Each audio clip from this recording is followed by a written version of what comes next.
faculty of Penn Center. I'm going to introduce them, and then we're just going to pass the microphone down, and one by one, again, they're going to talk about their experience as community members of St. Helena Island, and any experience they would like to share of being here at Penn Center. So I'm just going to introduce, and I'd like you to raise your hand. I can point some of you out. Here we have Ms. Sandra Boyd.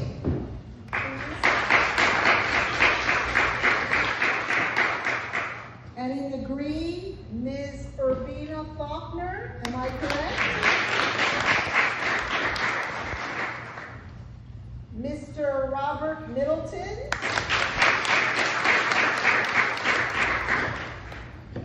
Ms. Ifateo White. Am I correct?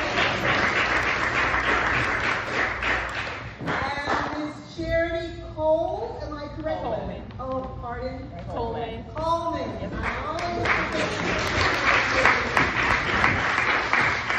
Yes. We're very glad that you've been able to come to us this evening and share your stories. So without further ado, I'm going to begin with you, Ms. Boyd. Oh, here we go. You don't have to. No. I think I can talk loud enough without this. Just let me know. Can you hear me in the back? Okay. Thank you all for inviting us, first of all. I am the Executive Director of the Fellowship, and we have taken on trying to record history and archive it for Penn and the world. And we are really all very happy to be here with you this evening.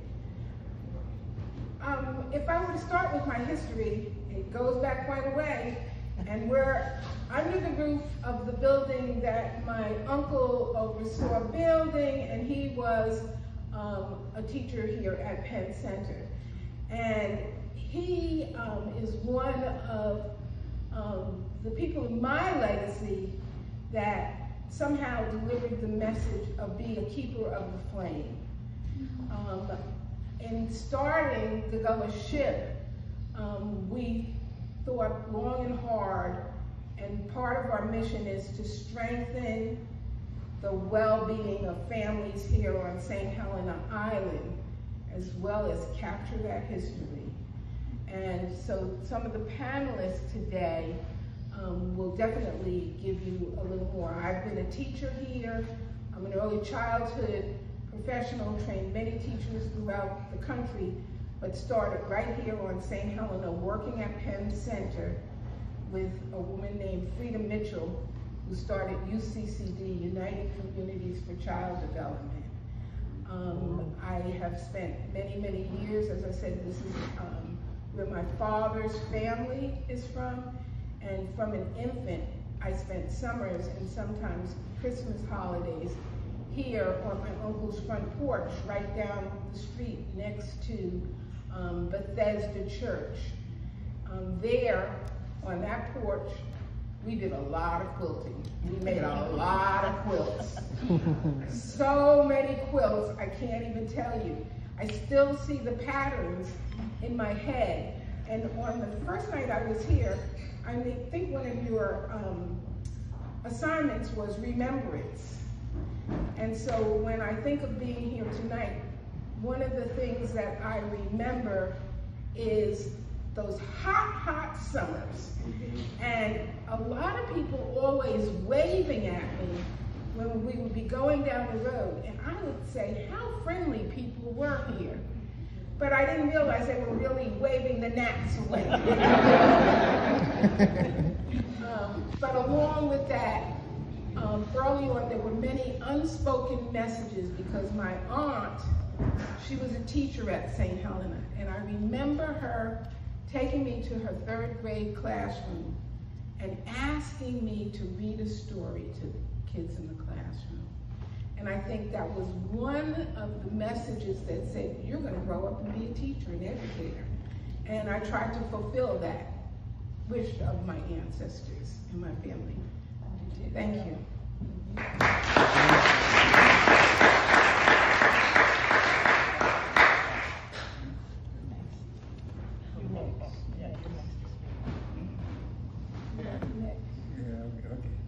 My name is Robert Middleton. I'm in the class of 1948. I went to Penn School, and this building you live in is sitting in now with the lunchroom back then.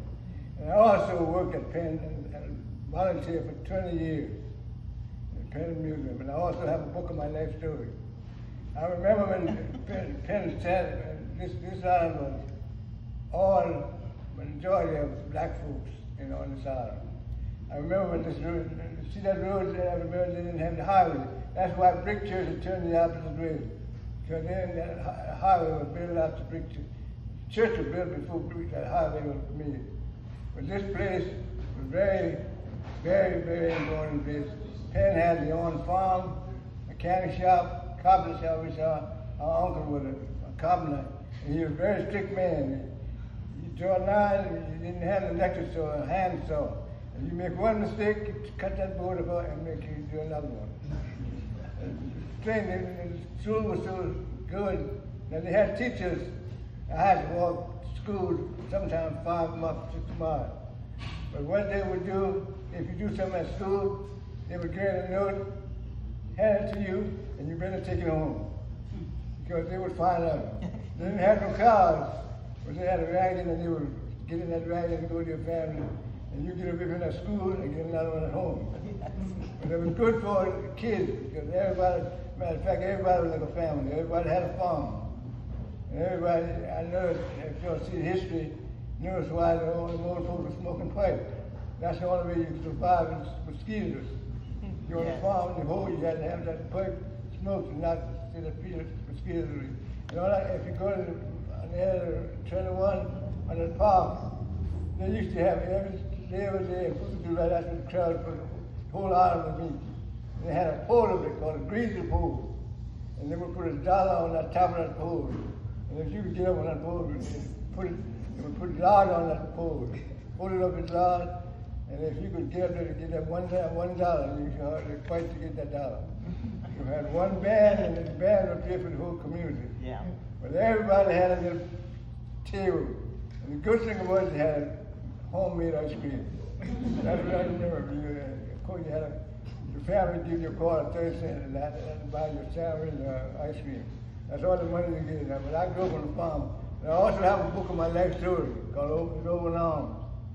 I was born in Pennsylvania, but I was raised up here and went to school here. I came here as a baby. Matter of fact, I didn't see my mother, I didn't see my biological mother and father. They didn't know where I was for 30 years. And God is good. And that's why we need to hold it. We need to hold this community together. People need to come back. They had love for one another. Everybody would help each other. Matter of fact, when I grew up, everybody was your friends. Everybody could whip you. I don't care who they are. You say something you haven't really said, they can whip you and get another whipping at home. I'm thankful for my life. I had 7 kids, 20 great grand, 50 great grand, and 7 great grand.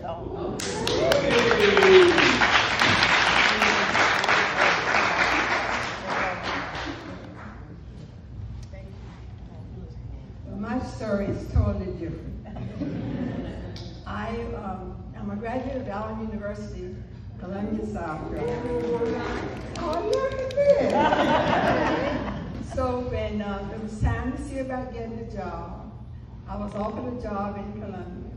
And then the placement person, Nell, said, there's an opening for somebody to go and teach in Frogmore, South Carolina. And I said, I don't even know where that is. So I said, well, it's down there on the coast. I said, well, go down there again. I said, oh, I don't know. But another friend of mine was also offered a job. So we came down Highway 21 to Beaufort. And so we counted about how many places we saw a traffic light. And we got to Beaufort and we saw no lights on 21. She said, girl, did we make the right decision? I said, I don't know. Anyway, so we got there and she was supposed to stay at one teacherage and I was supposed to stay at the one on Meridian Road next to the principal. But when she got to her place, they'd gone out somewhere to eat. And that place was their rendezvous. So they hadn't gotten back. That was the only restaurant on St. Helena Island owned by blacks. So we decided we'd stay at the principal's teachers, and we stayed there. We were leaving home because we wanted to grow up. We didn't want nobody telling us what time to be in and all. So, but we lived next door to the principal. So one time we were gone, he said, I heard you little girls when you came in this morning. And so my friend said, Mr. Francis, was that the first time or the second time? He said it was about 12 o'clock. She said, oh, that was the first time. He said, because we left and came back around 3 o'clock. Anyway, so I went to St. Helena to work, and I was amazed at my kids. I had the 7th grade class. So we got ready to do devotions. And we at C.A. Johnson in Columbia, our devotion was on the PA system. So, you know, everybody heard the same thing. So that's what I was expecting here, you know, the devotion to go, but that was not the case. So Lawrence Chaplin said to me, ma'am, we do devotions, and we sing the spiritual, and then we do the scripture, and we do a prayer. I said, well, okay, so I'm going to let you sing the spiritual, the first spiritual I heard here, and that's a song you can carry back. It's, Marie, you allowed to help me, okay? It's work together, children, don't you get weary. Work together, children, don't you get weary. Work together, children, don't you get weary. A great camp meeting in the promised land. So we sang that. He said, ma'am, and we do a prayer, and we have the scripture. So we did that. So the next day, this same person, Lawrence Chaplin, came with these flowers in his hand. They were really, if you know these are blue flowers that would grow on the road around September, October, nothing but weeds, you know. But he picked those up at the bus stop. And so he brought me this bouquet of flowers. So Mr. Francis said, my goodness, you got flowers on the second day? I said, yeah. He said, let me get a Coca-Cola bottle and put these flowers in. So I had these flowers on the desk. Weeds, right? Those are my kids.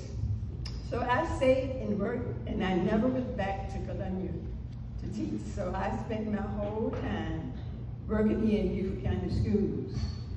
So I have 2 sets of kids. I'm the mother of 4. And then I have those are kids I birthed. And the kids I taught from that 7th grade class on through the time I spent in Beaufort County are my kids. So I have 2 sets of kids, those I birthed and those I taught. And they're all so very, very dear to me.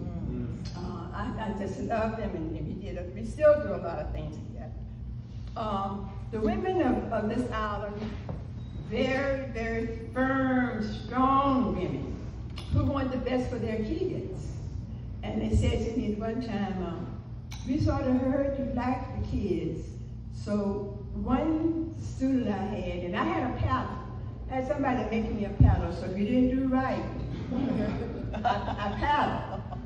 So this mother knew I'd been doing that, and her daughter had been acting up quite a bit.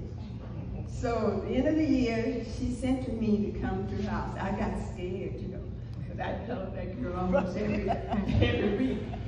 And she said, I heard you like for your kids to do well. She said, so I can, okra tomatoes is a thing here, and I never had okra tomatoes in a job. So she'd done 12 quarts of okra tomatoes for me. And she did this for me for about 15 years. And then she sent for me, she said, Miss Faulkner, here's your last set of okra tomatoes. So I'm gonna tell you how to do this. So, because I'm not gonna can for you anymore. So you've been here long enough to learn the ways of the island. If you don't know the ways of the island now, you'll never learn. So I did that. But then, on the way to school one morning, this is back to my first year, we stopped at the red and white store on Highway 21. And this gentleman came out and got this nice, shiny, black car. And our principal's wife introduced us to these are our first year teachers. And he introduced himself. He shook our hands and he says, I'm W.T. Gray. Handsome man, good looking, shiny car. We got back in the car and she said, well, I want to tell you, you just met Dr. Buzzard. Oh. And we say, what? That handsome man is Dr. Buzzard, because we thought he'd be an old, decrepit man looking like nothing. So we met him and ended up, we taught his children and all. But the thing about the island that is so unique, if they love you, and they'll never let you go. But if they don't love you, you might as well pack your bags and the songs to hit the road, Jack. Don't you come back no more. That's how they are. But my time of being here has been so unique. One of my students was working in Taipei, Taiwan. Her mother would come every Christmas, because that time I wasn't to get my children and me and carry me to her house, right down the road, and we stopped there after Christmas. So the daughter went on to college, taught her biology, and she says, I want you to come visit me in Taiwan. I said, okay. So she said, all you need to do is get your ticket, a round-trip ticket from Savannah and come here. I said, okay. I said, I'll bring my snacks. She said, no, I know you like peanuts. I'm gonna have everything here for you. You just don't come. So I went and spent 2 weeks with Norma Ellen Brown. And Norma took me to Hong Kong and Beijing. Anyway, she took care of me for 2 weeks. And she told folk, well, you know, she taught me. And I didn't tell her I would never do this for her, but I wanted to just tell her thank you for being the kind of teacher. If the island people love you, you can do no wrong. If they don't love you, like I said, you might as well go. I met Sandra. I need to tell you about Sandra, that was very modest. Sandra came to us at St. Helena Elementary School and taught preschool. That was a part of early integration, and some people who didn't look like us thought they'd come in and have a little playtime with these little kids and carry them outside. Sandra said, no, you got to teach them, and she did. And Sandra was a top-notch teacher at St. Helena. I love this place. If I didn't love this place, I wouldn't still be here. I came here in 1959, and we had to fight for some things, because people didn't always think our kids could do. So we fought and proved to them that they could do. You heard Sonia talk about her uncle. He sent for me one day, and then I'm going to stop talking. Okay. He sent for me one day. He said, I heard about everything that happens on the island gets all through the island. So if you do anything, everybody knows. He said, there's an opening on Penn Board, and I want to pass your name in. I said, me on Penn's board, because this was a hallowed ground. Everybody couldn't come here, everybody didn't come here. They had certain programs here, and you didn't know about it, because if you were not in the loop of knowing, you didn't know about it. So he sent my name on the board, and I came as a member and served on the board some 25 years before they put me on the advisory board. But one time we were talking about something at the board meeting, and I didn't vote the way Mr. Boyd voted. And he said, Mrs. Faulkner, your hand didn't go up with mine. I said, no, sir. He said, you're not for this? I said, no, sir. He said, well, the next time there's a discussion about something before you vote, I want you to talk with me because you and I need to vote the very same way. I said, oh my God, here's a rule still going on now. So we did. But we've done a lot to fight for this place. We did a lot to have things happen for this place. It's a place where Laura Tower came, and she didn't start the school here. This building was built by the people from Hampton Institute, am I right? Yes. Hampton, they came and built these buildings, and her uncle was one who had gone to Hampton and did this. So you're seeing the work of black people doing things here to make this a place. So everybody didn't have a chance to come to Penn like Mr. Middleton graduated. You had to pay $2 a month to come and go here. We are proud of this, and you need to be proud of this because a whole lot of things happen here. We want it to continue to happen here, but it can only happen here with two ways. You pray for us, and you pay some money. Yes. Nothing is free. Right. So you have to pray that things happen and pay to make it happen. All right, I'm done.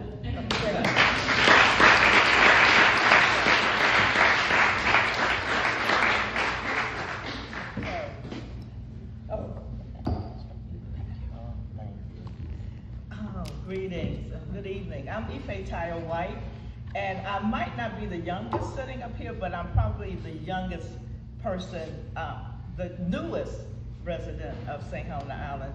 I moved here in 2000. I moved to Beaufort in 2000, so I was not born here. I really have not found on my lineage any connections, but my heart brought me here. This is the place that said, this is your home. So that's why I'm here.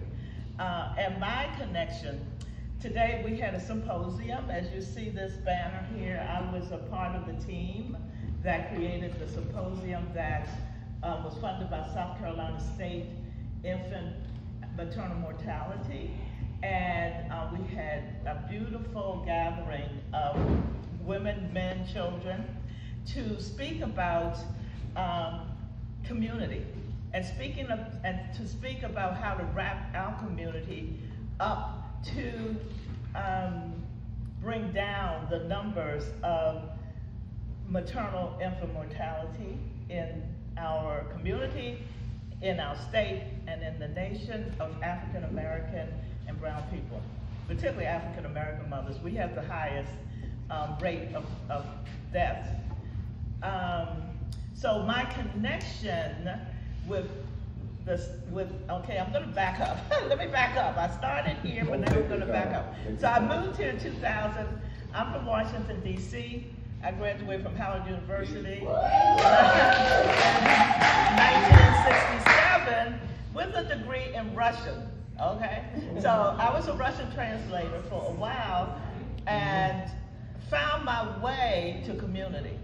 Found my way from behind the books, from the Library of Congress, from wherever I was doing translations, to community work, which is my heart and my passion.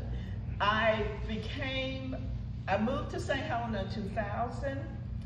I was doing healing work. I was a massage therapist, I'm an energy healer, spiritual person, and in 2007, I was able to become a certified doula.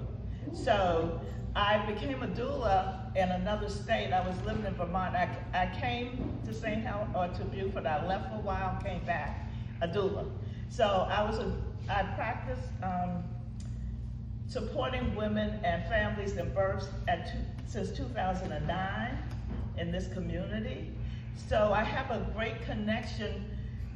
The biggest part of my connection with the families in this community is at Beaufort Memorial Hospital, attending births. I don't know how many births I've attended from 2009 until I retired 5 years ago when I was 75 years old. I stopped going to births, attending births at that time. So what I really want to bring forward though, that's my story. And what my passion is and what I'm so grateful for is the legacy of midwives at Penn Center. The legacy of the midwives of Penn Center inspired me, not to become a midwife, but to serve community wellness and health. That's how I'm inspired. That's the work that I continue to do to this day. When, as you can, there is an altar in the back of this room that I invite everyone to visit before you leave. This altar is, we created this altar this morning for our symposium, but we wanted to honor and speak the names of those women whose pictures we have and names we have, who were midwives in this community. Some were midwives before Penn Center had their programs. They were known as granny midwives. Midwives, the midwifery tradition for care of community began in Africa. So when the Africans were brought here to plantations, there was always a midwife. There was always somebody who was supporting the birth of the babies and supporting the wellness of the folks. That was utmost important because remember, it was important that everybody stayed as well as they could. So the African midwives who came knowing certain, having certain skills and a set of knowledge in herbs, in food, in caring for mothers and babies, they were on every plantation. So not only did they serve the enslaved on the plantation, they also served the white children being born. Now, unless that family decided they wanted a doctor, but more often than not, there was the midwife who was present for the birth. And so eventually, Penn Center became the training place for the midwives in the South. There's a long tradition and much material that's written about the midwives of the South. And Penn Center plays a pivotal role in that because the majority, a great number of the midwives who were supporting families in the South were trained in Penn Center. There is also a document on the table back there that really will speak to the fact that in the early 1900s, in the 20s, I believe, and before, when the midwives, we had one doctor here, one black doctor, York Bailey. And so if you can imagine one black doctor, you needed others to support the well-being of the community. So the midwives from the St. Helena Island and from Penn Center were the first community health workers. They took care of the families even before, the early on midwives. That tradition passed through, where the midwife was not only responsible for the birth of the children, but also responsible for maintaining the health of the families. So this document that's on the table speaks to the fact that at one point, St. Helena Island had a high rate of wellness.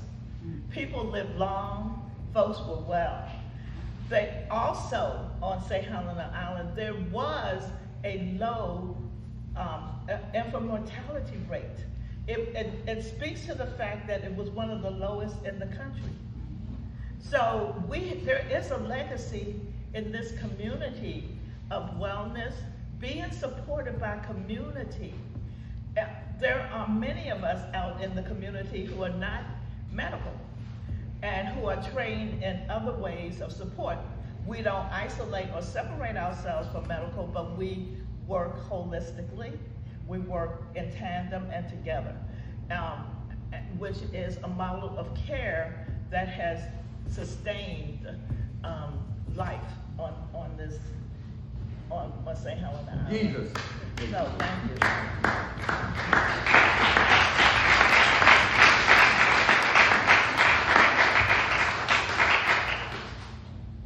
Hi, my name is, I'm kind of nervous. My name is Charity Coleman, and I'm the resident farmer here on Penn Center. I'm a young Gullah farmer. Oh, sorry. I'm a young Gullah farmer, and really I wanted to just come here and talk about my past. I started farming about 2022 is when I really first got my start farming, and I was at the co-op, and I was doing a lot of receiving and outreach and stuff like that with our farmers here, getting them wholesale ready. So I would have to go out and train them. And so I had a lot of dealings with a lot of our farmers, and majority of our farmers are elders. They're in their 60s or 70s and things like that. So I really got to learn from the older people and see exactly how they were farming, and they were answering my questions. Like she said, if they don't like you, you'll know. And I was blessed that they liked me and they trusted me with the information that they were giving me. And I believe it was because they knew that my goal in life was to talk about our agricultural history and really let our children and even our adults, because a lot of them, at some point they moved away from the South or they moved to a city and they kind of lost that connection that they had with agriculture. And it's become my passion, and what I was put here, I'm believing to do, is to kind of re-engage us and reconnect us to our agricultural roots and do it in a way that, they're not embarrassed or anything like that, because a lot of times I realized that it just seems like, there's, I want them to know that agriculture is a part of us. It's not all we are, but it is a part of us. And we were brilliant farmers, and that's the reason why we were brought here in the first place. It was never because we were less than or any of that. It was because we were great at this stuff. We knew what we were doing. A lot of us came from Sierra Leone and a lot of the southern coastal parts of Africa. So they already had knowledge about how to grow rice and how to use the ties and things like that. And that's why we were even brought here. So I really try and just create a space. What I do is I create a space, a historical garden, so that we can all come out and learn about and see our agriculture and see our techniques and the way that we have always been planting. Like he said, there were farmers, everybody farmed back in the day. You could go to somebody's house and you would see a farm and you would see a garden, or they would be outside, and you don't really see that as much today as you used to. So I'm trying to make sure that we're reconnecting and that our children know our history and the importance of it, because I can see the world is going back to a place of growing and doing things our own. So I just feel like that's really important, and that's why I'm here. Good job.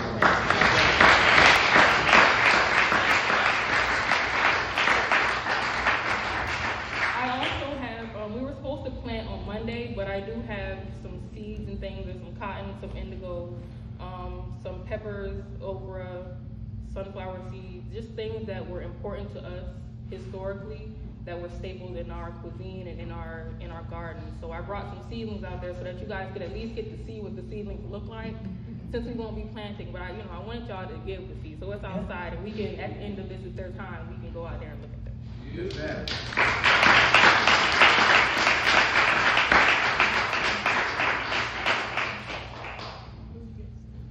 Okay, well, I guess the floor is. Oh. I'll say it. I want to thank all you guys. Thank you. Miss Tiny's mom. I just remember Miss Parker. Thank you guys. Thank you. All right, I think that in the time remaining, maybe for 10 minutes, we can have a Q&A with our elders. Are there questions? If there are questions, please raise your hand and I'll give you the mic so that everyone can hear your question. Yes, Charmaine.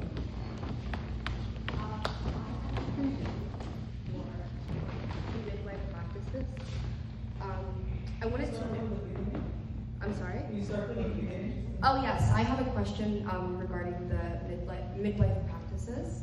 I'm wondering, are there specific kind of practices that are not necessarily tied to modern medicine, but are directly from African practices that you can share? Oh, sure. Well, those of us who are community birth workers, we share a lot of traditional practices. Some of us, not all of us, but some of us are very interested in practices that came from indigenous cultures, because the capacity to care, the capacity to be present, and the traditions that have been passed on through the lineage that support the wellness of the family. So many of us birth workers in the community are familiar and do practice. Many of us use herbs in our practices, and of course, you know, from the land perspective, that that practice definitely has come from Africa and from the indigenous native people also.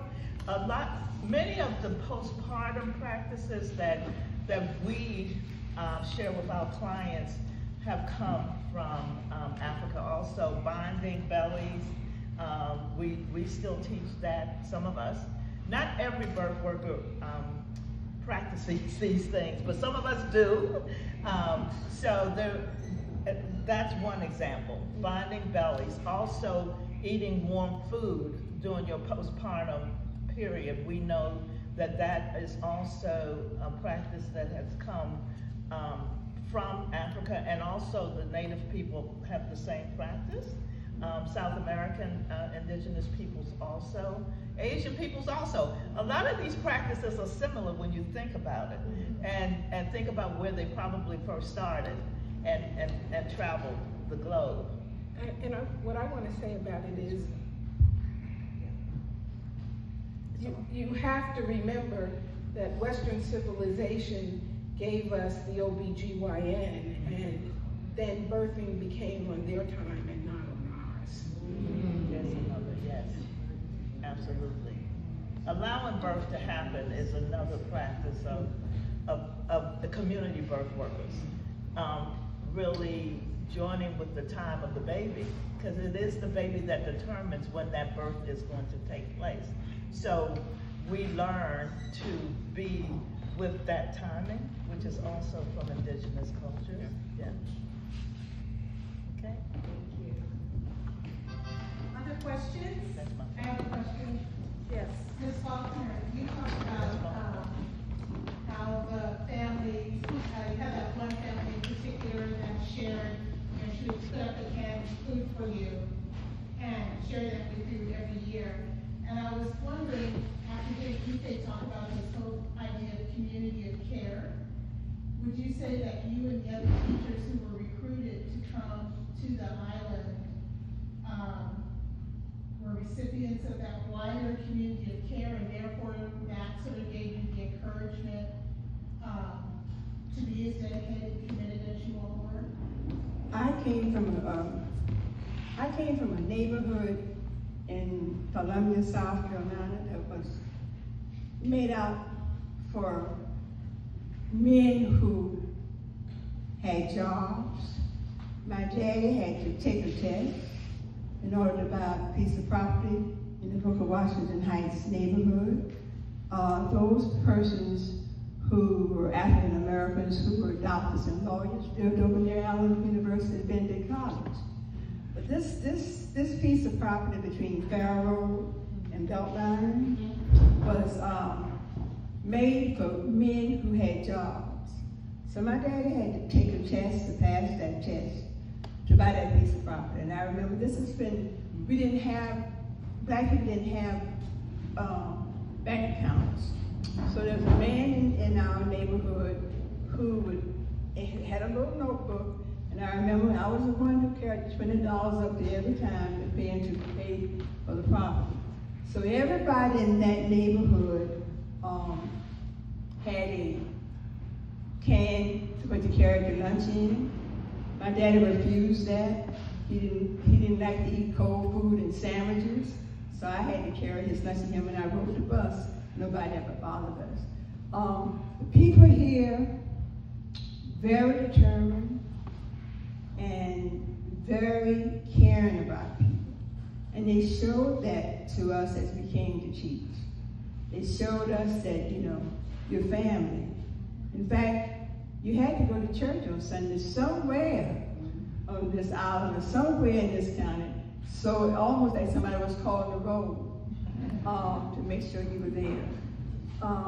Another thing about this area, you came here to teach. If they liked you, you would tell and you would stay and teach. If it didn't like you, you better start packing your bags about March because you were out of here. If you didn't care about their kids, they knew, because kids would go home and tell the whole story. So we became like family. And you know, when I got married and had kids and I needed a babysitter, I'd call and say, tell your mama to pack your bag and you come home, go home with me on a Friday, I'll bring you back on Monday. And they trusted us with their kids. And that's what made things go. And if we said that this person was a good student and we're gonna get you in college, we did that, we carried them there. And many of us helped pay the tuition for these kids to finish school. We were just like a total family. And that's sort of gone as people came in and decided they didn't want to be a part of that kind of tribal thing. But that's what makes it work. I hope I answered your question. Yes, ma'am. Yes.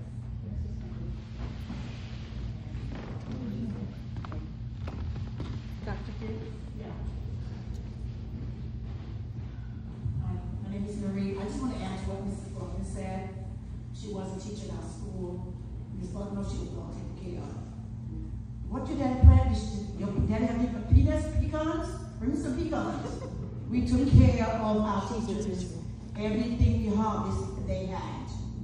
So she said candy, they had watermelon, cantaloupe, cucumbers. We took care of all the teachers who came to Helena. They were part of our family, and that's what living here is about, being a family. Ms. Faulkner know that. For Thanksgiving, she wanted a turkey, she'll get turkey. Took care of her well.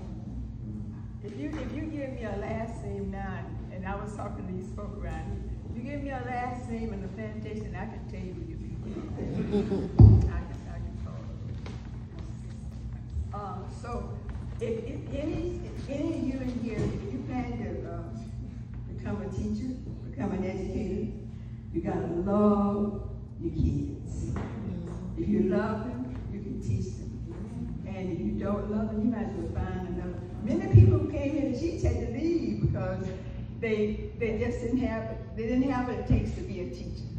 And there's a lot. But I was telling you about my neighborhood growing up. So there were two ladies on my street who were maids. One was a maid at Columbia College, and the other was a maid, a domestic maid in the house. My girlfriend who lived next door, we would make sure we were ready for church by the time Miss Susan Thomas and Miss Lucille came down Beaumont Avenue, so we could see what they had on, because they dressed fine. And nobody knew they were maids for anybody. So we said, oh, when we grow up, we're going to get us a job and dress like that. But Miss Susan Thomas was a maid at Columbia College. She always said, I want somebody who looked like me to go to Columbia College sometime and graduate and keep the legacy going. So that happened. We had somebody from our neighborhood to go to Columbia College and do. So, but you have to plant the seed. And that's why I say we need your prayers and your pennies to keep this place going. As they say, it ain't free. And you have activities going so you can learn about your heritage. It means a lot. Yes. Other questions or comments?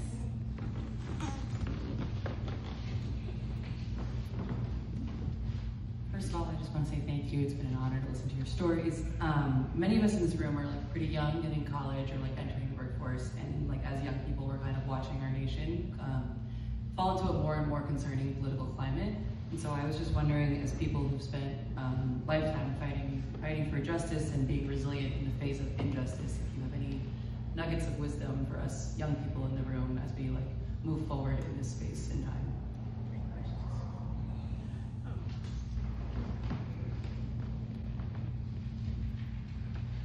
One of the reasons we started to go to SHIP was because we could see that the political climate and that communities seemed to be falling apart. And we know that this upcoming generation is it. And we have the opportunity to turn this around, but it means we all need to be at work and be about the work of doing that. And you as young people offer us a hope for the future, and that you got to bring someone along with you, behind you, beside you, around you in the work that you do. And we need a lot of you. We need a lot of you.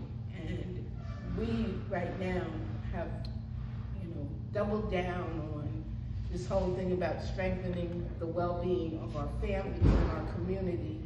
And we have a lot of things planned for St. Helena. But we can't do it by ourselves. And so dollars and grants and things like that are going to be made because we put a lot of time in doing the work that we know needs to be done. We're not sitting, Miss Ife sitting next to me is 80, and then Irvina is what now? 86, and Mr. Middleton? 97. 97.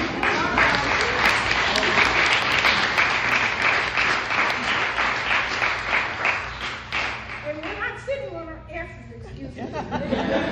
Believe me, we are not doing that, and we won't do it, and we intend to be here for a long while because the work needs to be done, and we hope that you will join us in doing it. And I also would like for Mr. Middleton's family to stand up, please.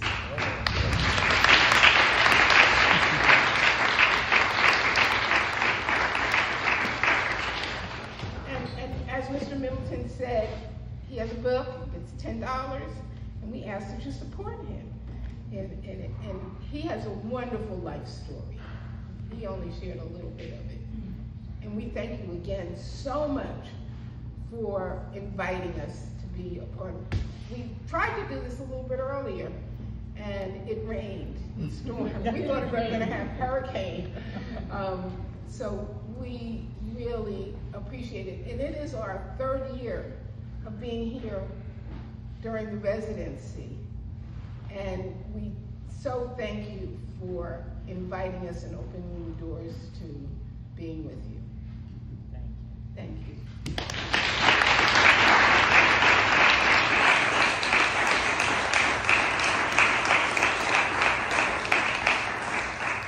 We have time for a couple more questions or comments. Yes.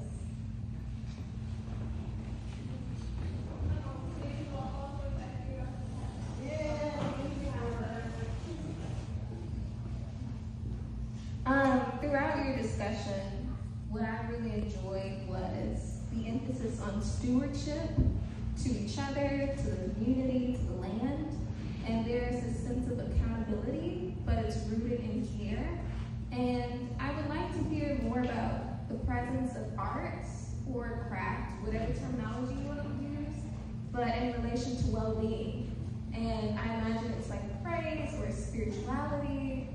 We've heard a lot about basket weaving, so if you could talk more about the presence of arts or creation and how that's centered well-being in your community. Okay, you want to bring it back?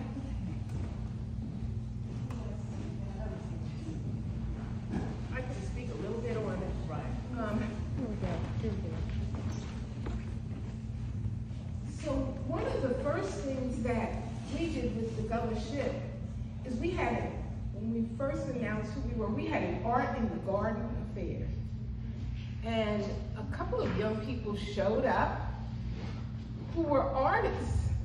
And we know that in this community, there are many young artists, but they're in their bedrooms, on the computer, doing art and have businesses. And we've been talking to them. They don't want to come out yet. And they're not about wanting to have their art in the formal sense be displayed.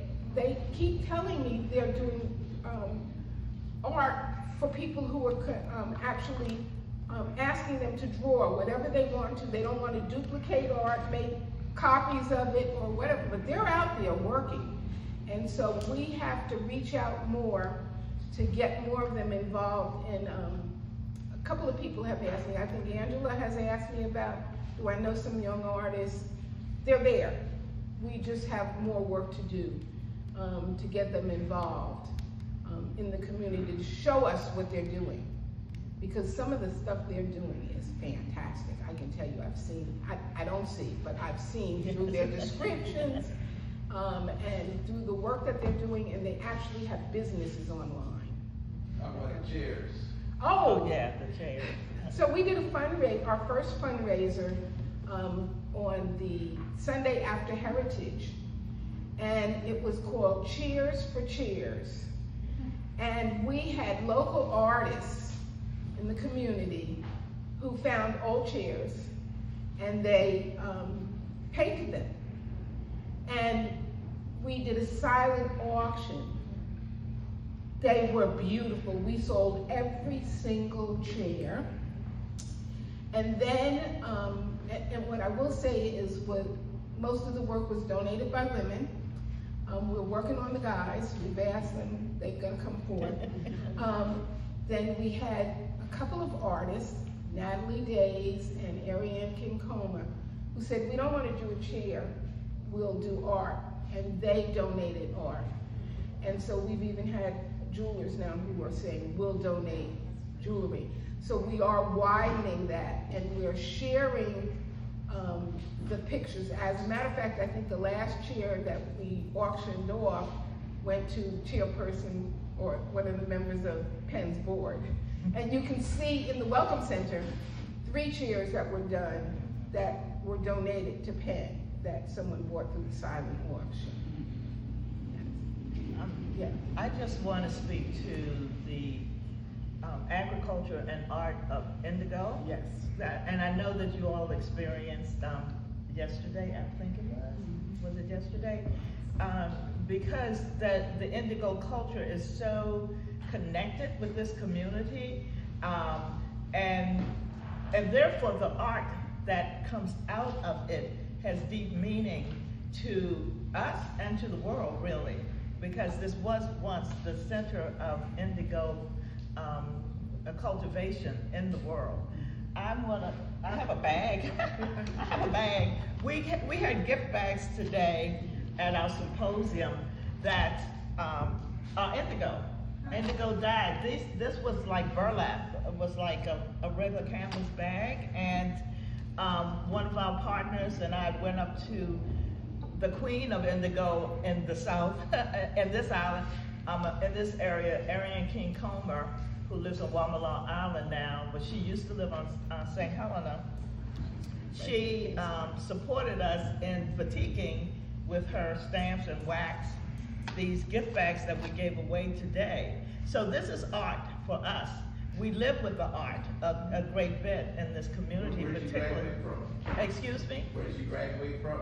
She graduated from Howard University in 1967. But we were in the same class, and she moved to St. Helena Island in 1994 after going to Nigeria to study batiking. And she found St. Helena just driving down the coast, and she brought the indigo culture back to the Lowcountry, actually. And she's my best friend and my sister girl. But she moved to Charleston, I don't know, 10 years ago, 11, 12 years ago. So if you could find her there on Wamala Island, she is still growing indigo, still batiking. She welcomes anyone who wants to come there and play with her and make some things and learn. I have to say something. Yeah. The best place to do some artwork that costs you nothing is in the kitchen. Oh yes, that's right. You can Yes. always That's make right. biscuits. Uh-huh. There are all kind of recipes Yeah. you can read and do and make. You Amen. can always make cookies. You can always do casserole. And if you want to take everybody's son their ancestry, if you want to carry all about your family, do it through recipes. That's where you can make things, have people come over. They don't want anybody on the telephones anymore. We had no business being on so long. Fix a meal. Invite people over and tell them how you did it. And that's the best artwork that you can have. Thank you. Yay. Yes. I would be remiss if I did not mention Mary Mack. Right. Yes. Because she was a friend. Yes. And she was the heart of art in this community. She owned the Red Piano, and she brought art into our lives in wonderful ways. She was a family friend for many, many years. Her and my mother were very, very good friends. And one of the favorite pieces of art related to food was her bread pudding. Yes, we all love the bread. I always requested bread pudding when I was at her house, or she would bring me pans. But she, and some of the videos you might have seen today, there were pictures of Mary Mack, who left us last year at 88, offered not only the community to be involved in art and to love art, she also spent many years working here at Penn and in the community with wellness, and just is deeply missed, is very deeply missed. And if you have a chance, look at her and listen to her video. And you can't mention Mary Mack without mentioning her husband. Correct. He was a quilter. Yes, he was. And he made all kinds of quilts to be sold and to keep. So the entire household was a house of art. Yes.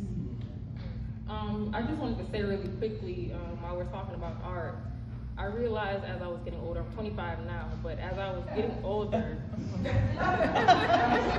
I was thinking about, you know, the art and things like that, and I just realized that art is way more than just painting or things like that. Like it's just creating, and it's a lot of artists on St. Helena, whether it's fishing, it's like when you know he going out there in the creek, he coming back with something. It's things that people have been good at and are good at, and have, you know, that's just what they were put here to do. And it's like all of that is art to me. Like mine is the field, right? Cast net fishing and things like that. Like that's where I create mine. I grow things, and that's what I do. It's like everybody has something that they can do, and I just want to make sure that everybody, like, even though you don't think that's art, it is. Like if you're good at it, that's how you create.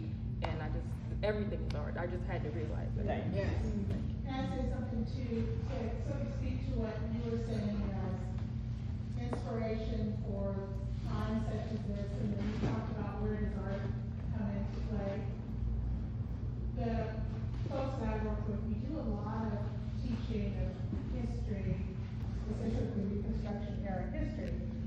But the way we work with younger folks, like our K-12 kind of community, is we teach the lessons and we embed the lessons, and we use art as the vehicle to do that.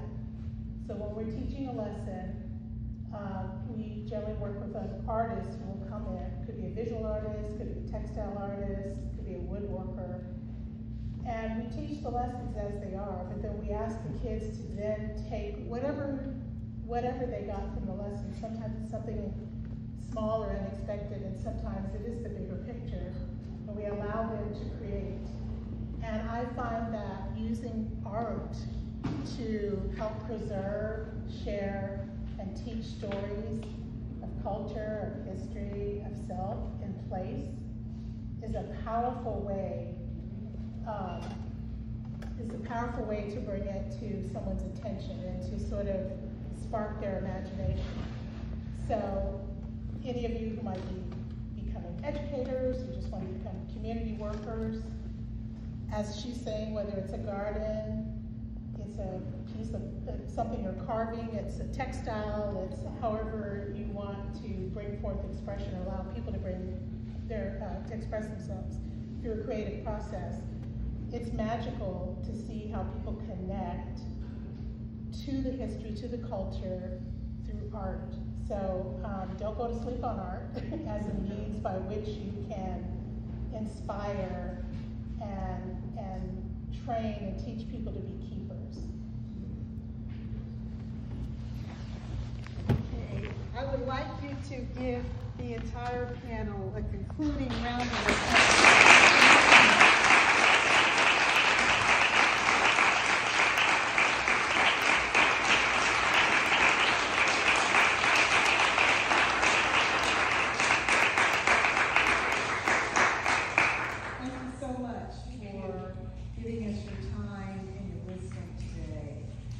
While there's still light in the sky, students, if you'd like to go out and take a look at cherry seedlings, I think that would be kind of fun. So thank you all for staying with us for a long day. Thank you.